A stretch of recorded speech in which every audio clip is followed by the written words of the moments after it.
We're here because free speech is under attack. We're here because people are being convinced that socialism works. We're here because people are being judged guilty until proven innocent. We are fighting back with facts. This is not a safe zone, so buckle up, Buttercup. This is the raw, naked truth.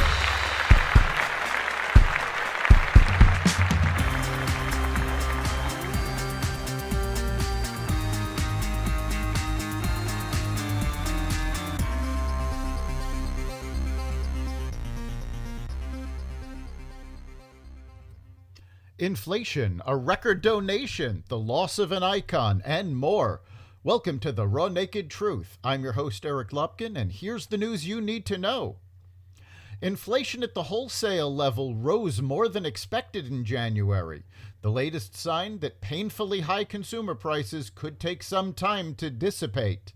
The Labor Department said that its Producer Price Index, which measures inflation at the wholesale level before it reaches consumers, rose 0.7% in January from the previous month. It marked the steepest monthly increase since early summer. On an annual basis, prices are up 6%. Those figures were both higher than the 5.4% headline figure and 0.4% monthly increase forecast by economists, a worrisome sign for the Federal Reserve as it seeks to cool price gains and tame consumer demand with the most aggressive interest rate hike campaign since the 1980s.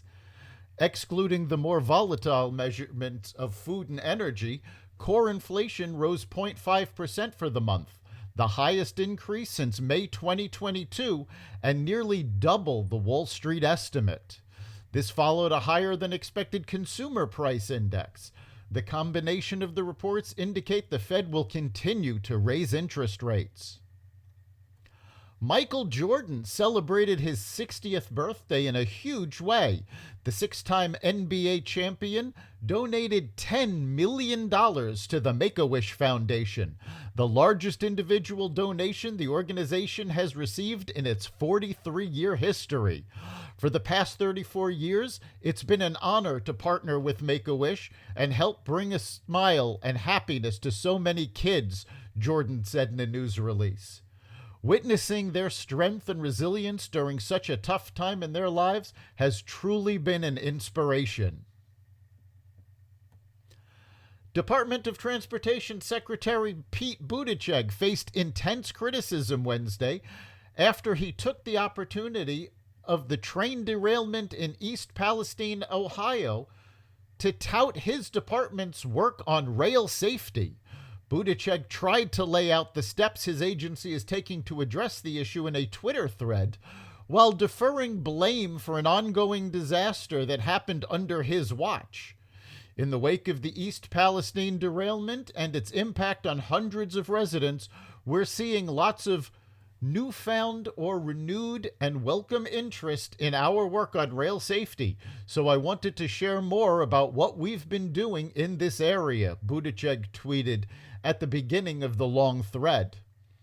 We are making historic investments on rail safety through funding in the bipartisan infrastructure law, work that accelerates this year and continues in the years to come, he continued, before listing billions of dollars in grants and proposed rules and regulations. Buttigieg has repeatedly failed to do his job. When the supply chain crisis hit, he was on paternity leave. When the rail strike loomed, he was on a European vacation. When this train crashed, he did nothing until the public called him out, and then he attempted to blame the derailment on the Trump administration. Black conservatives are rallying around Kari Lake for refusing to stand for the Black national anthem as it was played prior to Super Bowl 57 at State Farm Stadium in Glendale, Arizona on Sunday. A photo of the former Republican gubernatorial candidate and TV news anchor sitting during the playing of Lift Every Voice and Sing went viral following the game, sparking a frenzy on social media. Former Republican California gubernatorial candidate Larry Elder and Republican Utah Congressman Burgess Owens, a former NFL player, expressed support for Lake and blasted the idea of there being a separate anthem based on skin color. I agree with Carrie Lake. We have one national anthem, and it's the national anthem, Elder told Fox in a statement.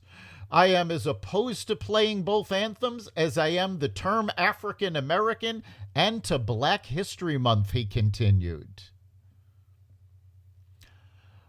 Another Biden gaffe occurred on Wednesday as he referred to Maryland Governor Wes Moore, who is black, as boy during his opening remarks to an audience of IBEW union workers.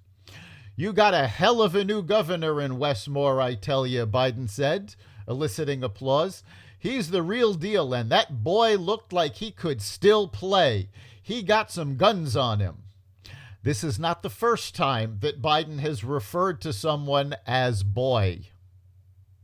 In a sad note, film icon Raquel Welch died Wednesday at age 82, her management company Media4 said. Raquel Welch, the legendary bombshell actress of film, television, and stage, passed away peacefully early this morning after a brief illness, Media4 said in a statement. Welch vaulted to stardom in the 1966 film 1 Million Years BC. She had only 3 lines in the film, but posters showing her in the doe-skin bikini she wore in her portrayal of Loana, the cave woman, put her in the spotlight, making her a 60s sex symbol. Welch's career went on to span more than 5 decades. The Golden Globe winner starred in more than 30 films and had over 50 television roles and appearances. That's the Raw Naked Truth. You can catch every episode of The Raw Naked Truth at xvadio.com/podcasts, the Apple Podcasts app, Google Podcasts, Spotify, iHeartRadio, Stitcher, Amazon Music, Audible, and other platforms that respect freedom of speech. We'll see you next time.